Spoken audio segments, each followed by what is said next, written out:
Sabemos que está a orillas del río Nilo y bueno, se encontraba al noreste de África, que es la actual República Árabe de Egipto, pues.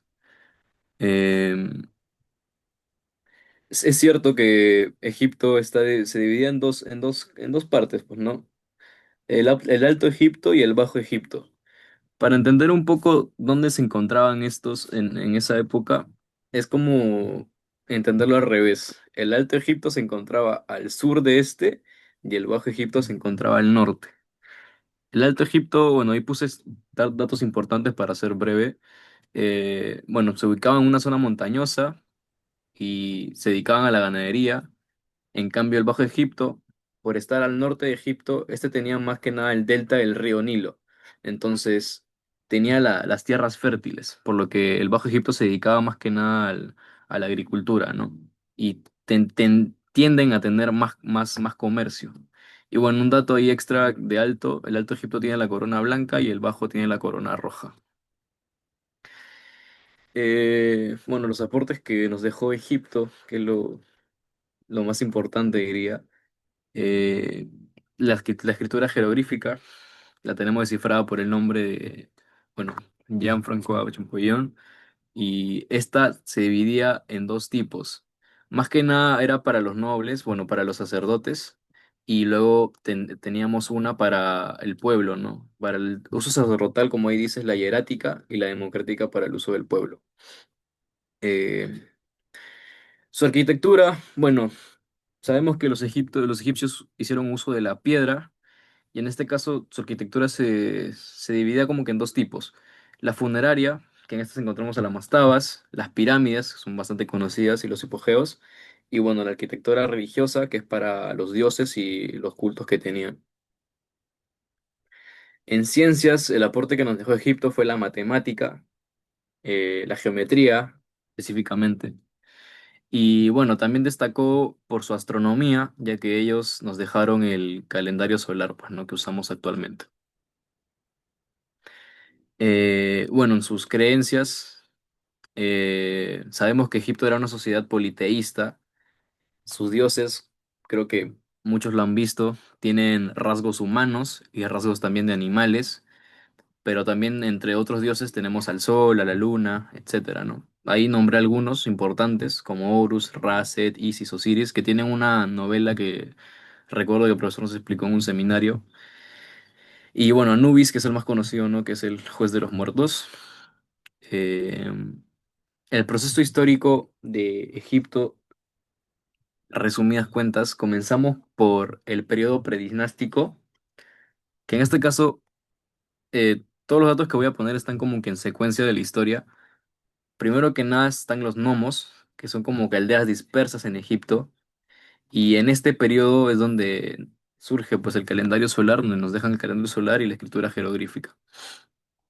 Eh, Le continúa el periodo arcaico o tinita. Tinita, bueno, obviamente su capital fue Tinis. Y algo muy importante es que anteriormente mencionamos a los gnomos. Entonces, en este periodo, el primer faraón y la persona que unifica a estas ciudades, porque los gnomos son como aldeas que habían, es Menes, o también llamado Narmer. Bueno, acá se establece que las mujeres también pueden ascender al trono. Específicamente hay una de, de nombre Binotris, si no me equivoco. Y bueno, construcción de mastabas, datos extra, ¿no? En este periodo. Pero lo principal es que el unificador fue Menes. Para el periodo, un momento, para el periodo antiguo o eh, menfítico, normalmente las capitales se relacionan bastante con el nombre de estos periodos. Este imperio antiguo menfítico, su capital es Menfis.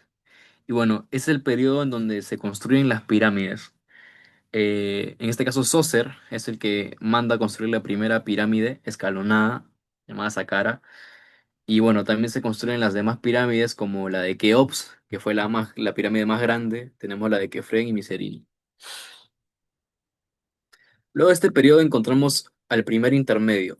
Para entender los intermedios es como que si fueran unas crisis que hayan en Egipto, por ejemplo. En este primer intermedio se da la rebelión de los nomos, por lo que se divide Egipto de nuevo porque los nomos se independizan, después de que Menes los había unificado, pues, ¿no?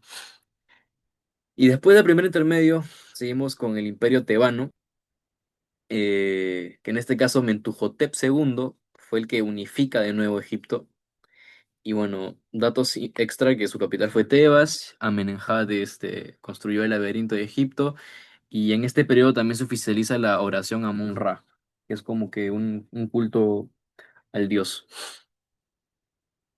Para el segundo intermedio, en este caso, invaden los Hyksos y estos traen bastantes cambios a Egipto, ¿no? Ellos traen el hierro, bueno, más que nada fuerza, como que fuerza militar, por así decirlo, ¿no? Caballo, el carro de guerra, entre esas cosas.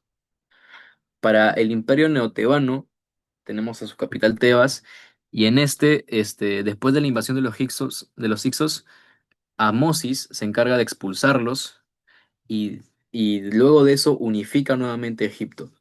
En este periodo acá, en el Imperio Neotebano, encontramos un montón de nombres, porque acá más que nada pasan cosas importantes bueno, nombres importantes para el examen de admisión también, ¿no? Tenemos a Mosis, a Hatshepsut, que dio el apogeo cultural, el auge comercial, a Tutmosis III, que consiguió la máxima expansión de Egipto, conquistando varias tierras, a Menofis IV, que es el que hace una reforma religiosa porque como sabemos, Egipto es una sociedad politeísta, pero Amenofis IV lo que hace es convertirla al monoteísmo en torno al dios Akenatón, ahí dice, ¿no? Y bueno, luego llega Tutankamón, que es un nombre bastante conocido, pero más que nada por su tumba que fue encontrada intacta. Por Howard Carter, ese nombre también es importante. Y bueno, Tutankamón lo que hace es la contrarreforma. O sea, va en contra de Amenofis IV porque la sociedad estaba en contra. Más que nada, la mayoría de personas estaban en contra del monoteísmo, ¿no? Y bueno, Tutankamón llega a reforzar eso, restableciendo el politeísmo que tenía antes Egipto.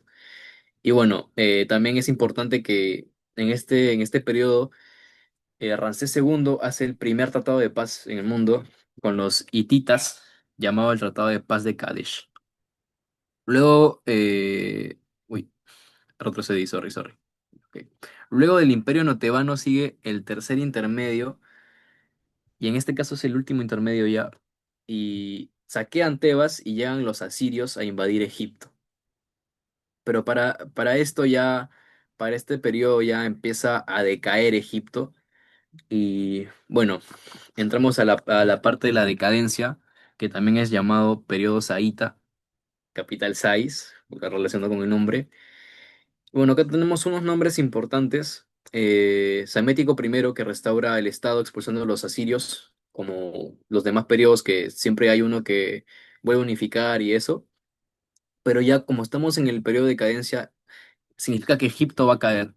Y empiezan a tener, debido a controversias que habían en la sociedad, separaciones, divisiones de Egipto, empiezan a invadir.